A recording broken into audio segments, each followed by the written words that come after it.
Well, it's 6:30, so I think we'll go ahead and get started. Good evening, and thank you for joining the Washtenaw County Road Commission in our virtual public meeting on our draft tree policy. My name is Cheryl Soderholm-Siddle. I am the Managing Director of the Road Commission, and I will be hosting tonight's meeting along with Emily Kaiser, our Communications Manager. We have a brief agenda tonight, and here you can see we'll first go over some housekeeping items before I take you through an overview of the draft policy. Then I'll outline our next steps on the policy-making process before opening it up for public comment. Please note that the audio and video of this meeting is being recorded. A link to the video recording will be posted to WCRoads.org and the Road Commission's YouTube channel in the coming days. If you would like to make a comment during this meeting, we will provide instructions and prompt you at the appropriate time in the agenda to virtually raise your hand. Written comments on this topic can also be made now through December 18th in a variety of ways, and we'll be going through this again later.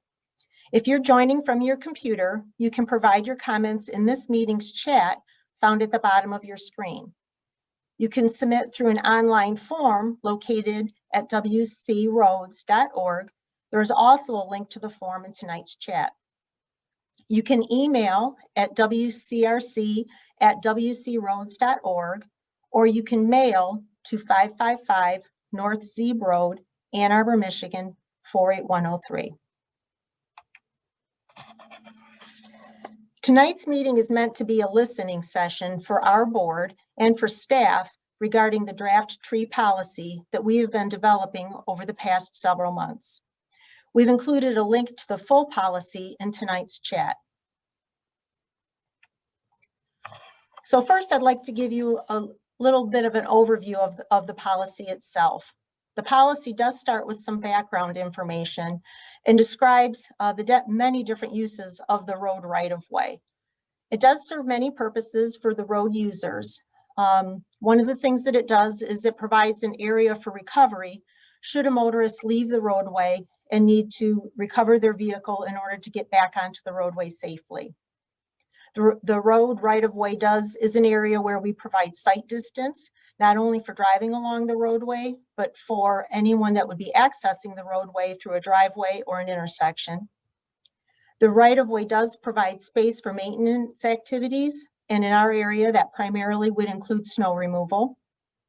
It is also where we have our drainage features. If you're in the rural area, those would be ditches. If you're in an urbanized area, that is where our storm sewer is located. The right-of-way also does provide a sense of openness so that drivers are comfortable as they are driving down the roadway. But as you also know, the right-of-way does include many trees, which are a very valuable asset to the residents in the community in Washtenaw County. And over the past few years, there have been concerns expressed about the tree removal and tree trimming practices by the Road Commission. So this policy is to clarify when trees will be trimmed or removed and to provide consistency in the tree work that is done throughout the county. The policy does address some planning and design, and overall, the intent is that staff will attempt to minimize impact to tree removal or tree trimming whenever possible. But at the end of the day, I would like to make clear that tree removal and tree trimming will be necessary at times. The policy does define a tree for purposes of this policy. That would be a tree that is 6 inches or greater in diameter. Trees and brush that are less than 6 inches in diameter we would still have the ability to be removed at staff discretion. The next part of the policy talks about the when. So basically, when would trees be considered for removal or for trimming? One of the biggest areas where we do have tree removal involves projects, typically a road or drainage improvement type project. And I'd like to emphasize that these projects usually are in place to solve an underlying problem, whether that problem would be due to safety or congestion or pavement condition. There's usually a reason for conducting those projects. We do have trees that we may need to remove due to crash frequency. They have a history. There may be intersections in railroads where they are crossing the road rights of way, where again, we have sight distance issues where we may need to trim or do tree removal. We do have curves where, again, on the inside of the curve, we may have sight distance issues. And on the outside of the curve, there may be trees that become targets. And then we also have multiple projects that we have been working with others on, whether it be our township partners or Washtenaw County Parks. A lot of those are non-motorized in nature, where we are allowing those facilities to be constructed within the road rights of way. But many of those projects do involve extensive tree removal. There are times when we need to trim or remove trees that are shading the roadway. That may create pavement degradation when the water can't get off the roadway or lead to icing conditions in the wintertime. We do have trees that fall across the road and obviously need to be removed at that point. One of the more common requests we get is for tree removal for dead trees that are within the road rights of way. And then there may be other potentially hazardous trees that need to be addressed as well. Another important part of the policy has to do with notification. And we will be following the community engagement policy and procedure that has been adopted by our organization. And that the level of community engagement is dependent upon the type of project. And one of the criteria that is looked at is whether or not there is significant tree removal as part of the community engagement procedure. We also would be notifying adjacent property owners, so anyone that would be having trees that would be removed along their frontage would be notified. The next section of the policy addresses tree replacement. With respect to projects, staff would certainly explore whether or not there would be area for tree replacement. Many of our projects are quite confined in nature, and then also whether the funding associated with the project would allow for tree replacement. Staff would be open to grant opportunities if tree replacement would be a possibility. And also property owners may have the ability to plant trees within the road rights of way, but that would be done under permit. And finally, the last part of the policy acknowledges that there is quite a bit of third-party tree work that is done, that is typically done under permit. And we would make permit holders aware of the policy, and they would be expected to comply with this tree policy where possible. So next, I'd like to share with you what the next steps of this process would be.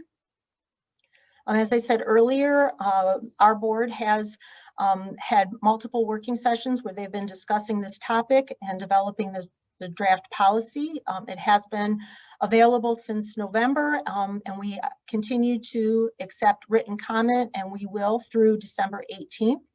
Again, there's a variety of formats in order to do that. You may provide written comment online, again at wcroads.org. You can mail or by email. And then the intent would be that staff will compile the comments that we have received in preparation for our board to take this up at their January 19th working session.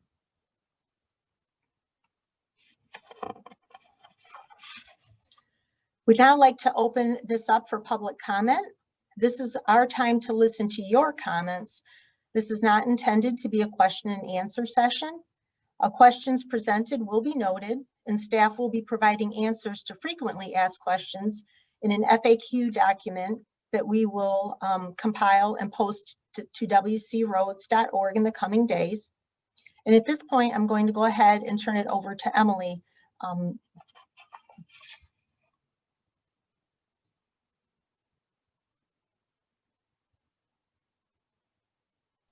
There we go. Thanks, Cheryl. So I'm gonna go over the instructions as to how to make public comment. We're gonna do this by having you virtually raise your hand. So if you'd like to make a comment at this time, you can virtually raise your hand from your computer by first making sure that you have clicked join audio, and then you can raise your hand by clicking the participants button at the bottom of your screen, and then the raise hand button at the bottom right of your screen. From your phone, if you dialed into the meeting from your touch tone phone, you can raise your hand by dialing *9.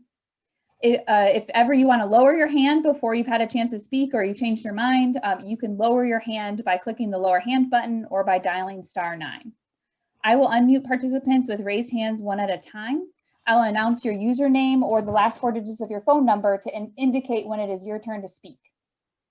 Each person will have up to 3 minutes to share their comments. As Cheryl mentioned, your comments will be included in a written summary that will be shared with our board prior to the January 19th working session. So as you can see here, we've got a timer on the screen, and looks like we do have one person with a hand raised. Let's see. Go ahead. The username is the Huron River Group. I'm going to lower your hand and you should be able to, yep, we should be able to hear you. Hi, Cheryl. Hi, Matt. This is Karen Sickinga, actually, at the Huron River Group. And I was just curious, I haven't read the policy, so I apologize for that, but I was curious if there's anything in it about valuable trees and whether there's a kind of cost benefit to, I know you talked about the risk factors for certain areas, but I wonder if there's anything in there about valuable trees versus kind of weed trees or junkier trees. So if a tree is a native or a rare tree, would it be less likely to be removed than if it's a low quality tree? Karen, thanks for your comments. Again, this is meant to just be a listening session, so we'll answer that question in a FAQ document that we'll post to our website after this. But thank you for your comment.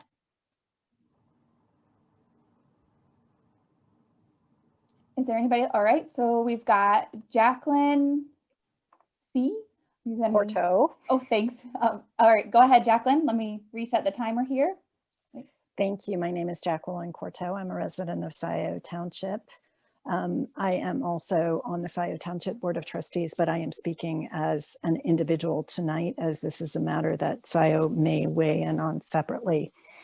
I'm an ecologist, a plant ecologist by profession, and I appreciate that you are actually spelling out the policy. As you know, tree removal has been at the center of very many public outcries over the last several years about road work that's being done. So it is very helpful that you are spelling out this policy. And while I fully agree and support your primary mission of taking care of the roads, I do also want to point out how important trees are for people in the environment, but even for the roadways themselves. Our roadside trees stabilize soil and slow erosion.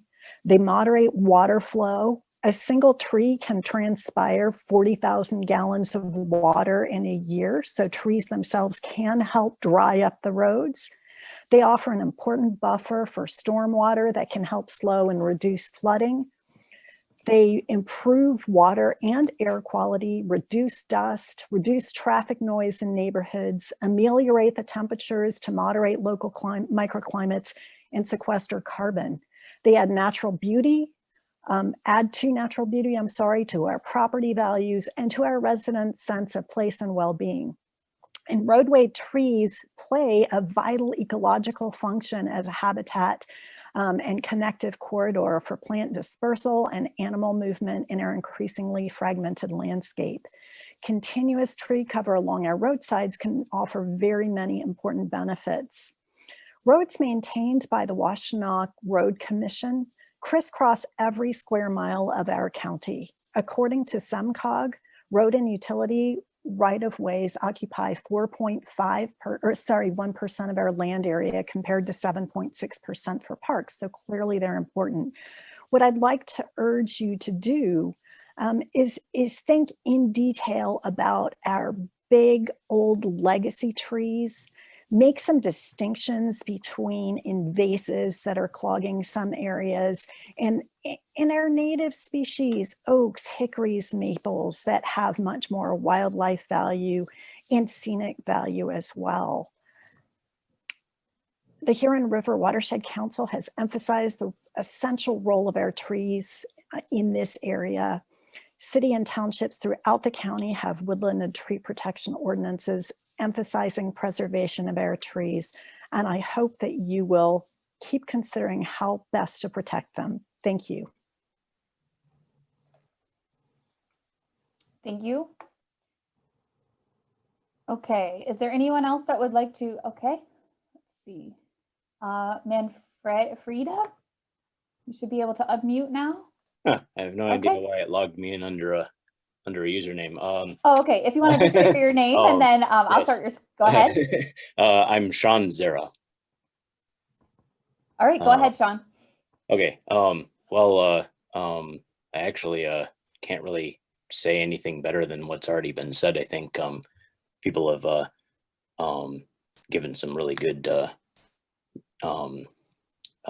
good comments, but I did want to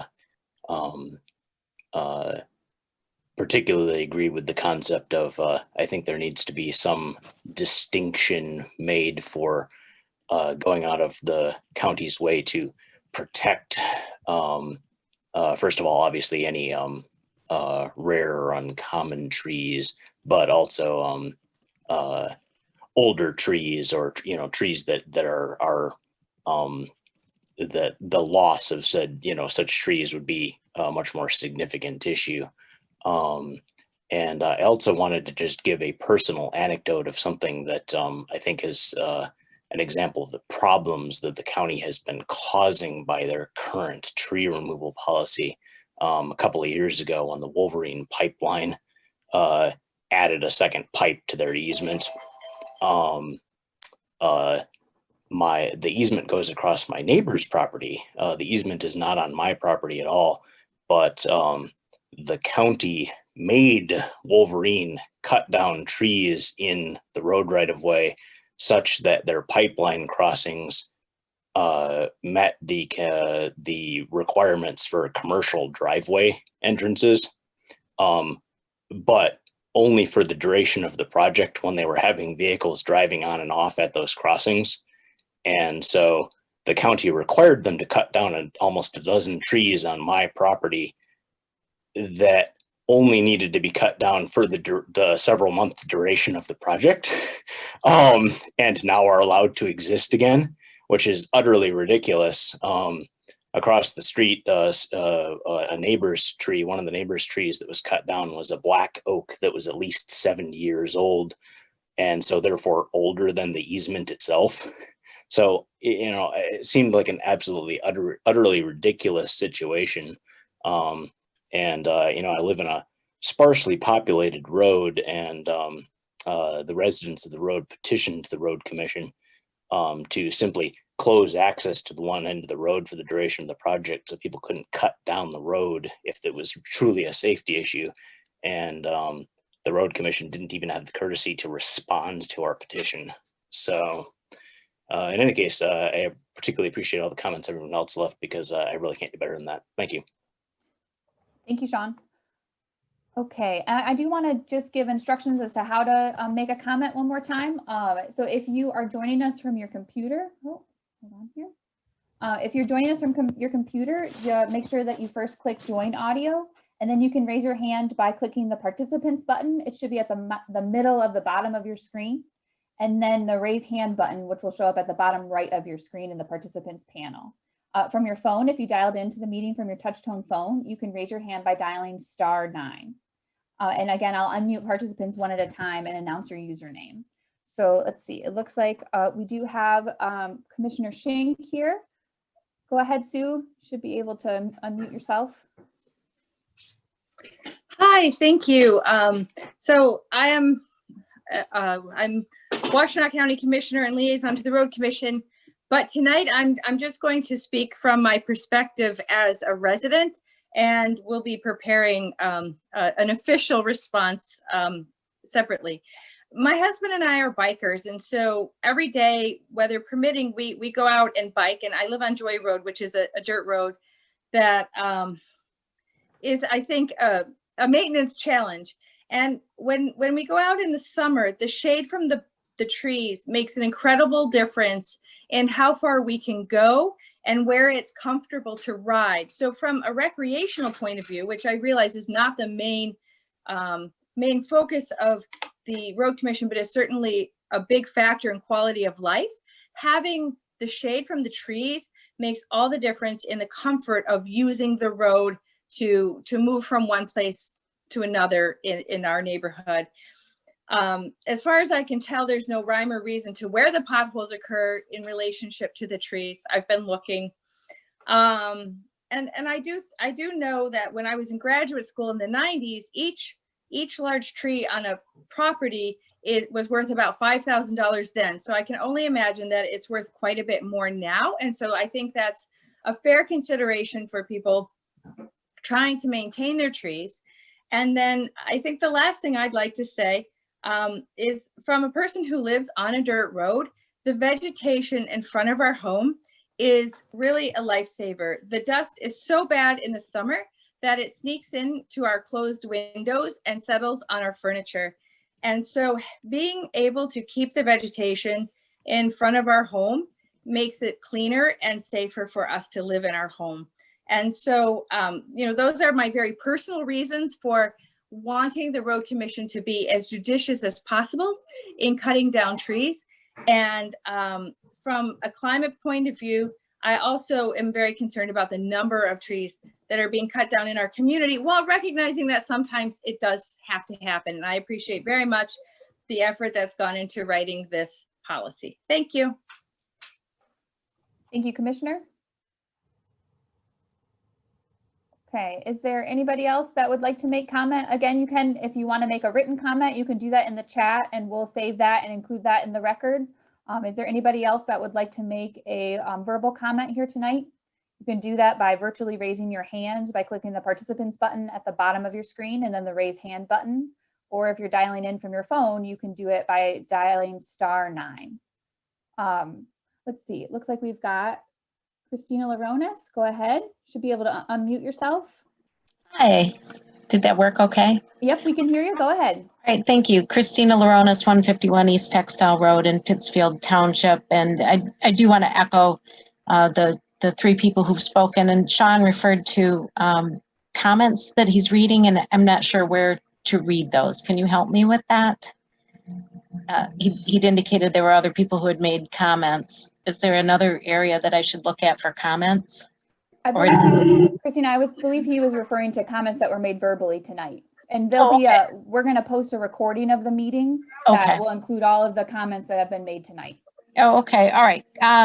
In that case, I'd like to particularly echo the statements made by Jacqueline Courteau in Scioto Township.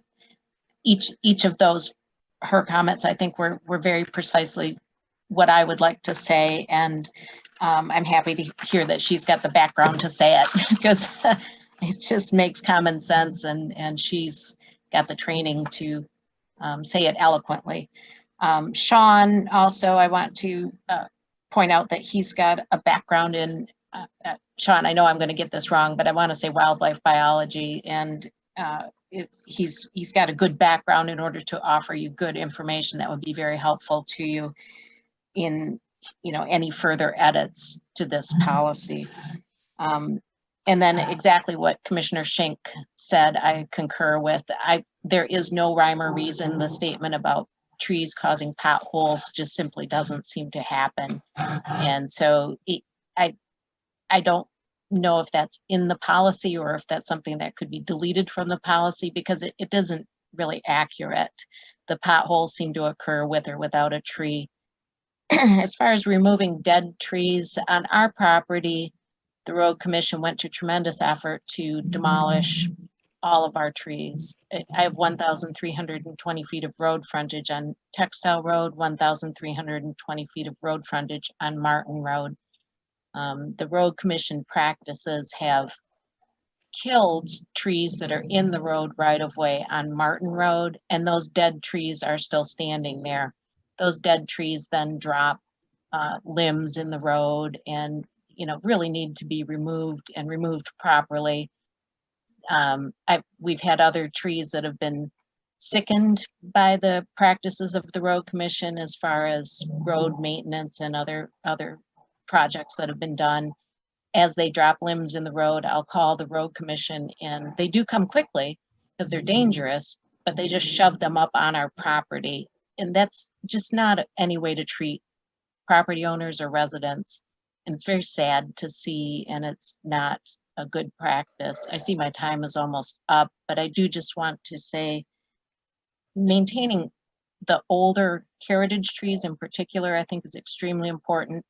Everything that was said about habitat and wildlife is accurate. The wildlife are absolutely struggling to find anywhere to live in the entire county. And when you demolish these tree canopies, you're demolishing their homes, and they're just dead in the road in front of my house every day. It's enough to make you weep on a daily basis. The death in front of our houses because of what you're doing to the trees. And I'll just finish quickly by saying that roads should be seams and not divisions. Roads should be seams and not divisions. It's a network in the county, and you are creating huge paved divisions where only telephone poles live.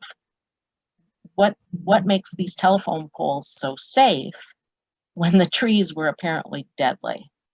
So it's just very sad. Thank you. Thank you for your comments. Okay. Is there anyone else that would like to make public comment? I'm going to include a link here again in the chat to this is the webpage where we have the draft policy posted if you want to read that. And it's also got a link to where you can make online comment through our web form there. Let's see, we are only doing, is there anybody else that would like to raise their hand and make a public comment here, a verbal comment?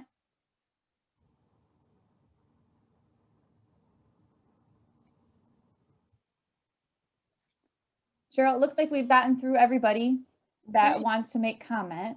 Again, we are going to note all of these comments either from the chat or that you've made verbally in a report to the board before their next working session. But I will turn it over to Cheryl now to close us out. All right, thanks, Emily. If you could go to the next screen, that would be great. So we're just going to wrap this up. As I was saying earlier, our next steps from now through December 18th, we will continue to accept written comment. As we indicated earlier, there were some good questions that were asked, and we'll go ahead and put together a frequently asked question document, as well as this meeting recording, and that will be posted to wcroads.org. And Cheryl, I'm sorry to interrupt. We also had a request for the slides themselves, and we can post those as well to the same page. Well, they'll all be posted on that page that we linked to in the chat. Sure, excellent. And then again, there's a variety of manners in which you can submit the written comment, whether that be online, by mail, or through email. Next slide, please, Emily. And finally, our board, the staff will be compiling the information that we've heard tonight, the other comments that we have received through the different formats that we've certainly talked about, and we'll be presenting that to the board in preparation for their January 19th working session. Anyone is welcome to join that'll be a virtual working session, and the instructions for that will be on our website at wcroads.org. But again, that is on January 19th at 9 o'clock in the morning. So with that, I'd just like to thank all of you for attending, taking time out of your busy evenings, and for attending tonight. And again, we'll have more information on our website. Thank you once again.